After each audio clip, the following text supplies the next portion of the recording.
Memang masalah ini, masalah kumur-kumur ketika wudhu, ya ini merupakan masalah yang diperselisihkan oleh para ulama, apakah dia tersebut wajib atau sunnah. Dan apakah sah wudhu seorang tersebut ya tanpa kumur-kumur. Ya. Ada dua pendapat yang sebenarnya banyak pendapat, ya, tapi pendapat yang masyhur itu ada dua.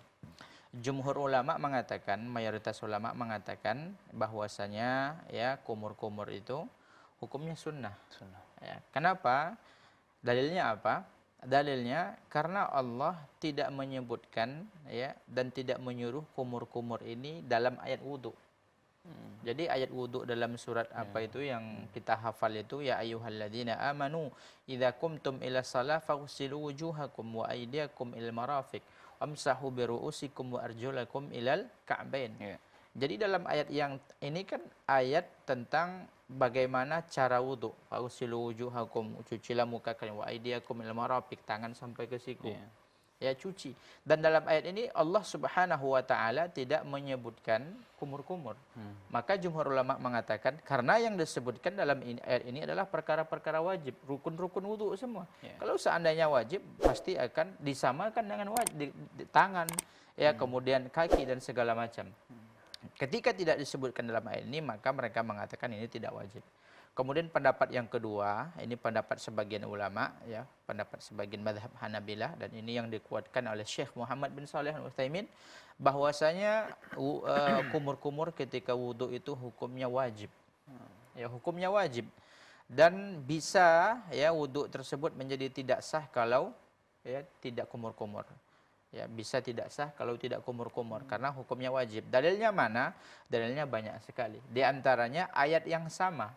Jadi inilah hebatnya para ulama itu. Mereka berselisih pendapat, ya, pendapat mereka berseberangan akan tetapi dalilnya sama gitu. Nah, kalau tadi kan sudah kita sebutkan sisi pendalilannya. Kalau pendapat yang mewajibkan ini ayatnya sama, dalilnya sama, tetap ayat tadi, ya ayyuhalladzina amanu idza qumtum ila shalah faghsilu wujuhakum. Hai orang-orang yang beriman, kalau kalian hendak ingin salat maka cucilah wajah kalian, berwudu.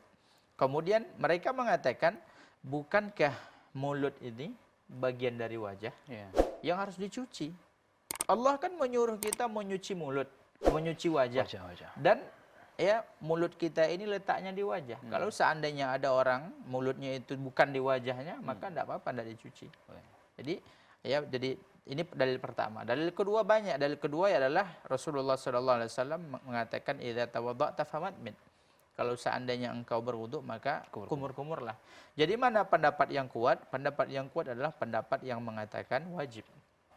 Jadi ya hal ini pendapat yang kuat adalah yang wallahu alam, yang lebih saya dekat kepada dalil-dalil adalah yang mengatakan wajib. Akan tetapi dalam kondisi seperti ini ya bisa saja kewajibannya itu jatuh dan tidak menjadi wajib karena ada suatu masyaqqah, karena ada suatu kesulitan, karena airnya umpamanya keruh, ya. Keruh. Jadi sebenarnya air keruh tersebut selama dia tersebut tidak najis dan tidak jorok, maka sebenarnya tidak masalah.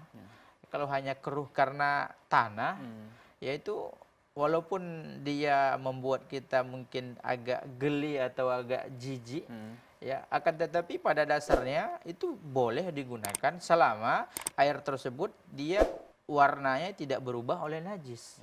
Kalau karena lumut, ya, karena tanah, itu tidak masalah kita berkumur-kumur.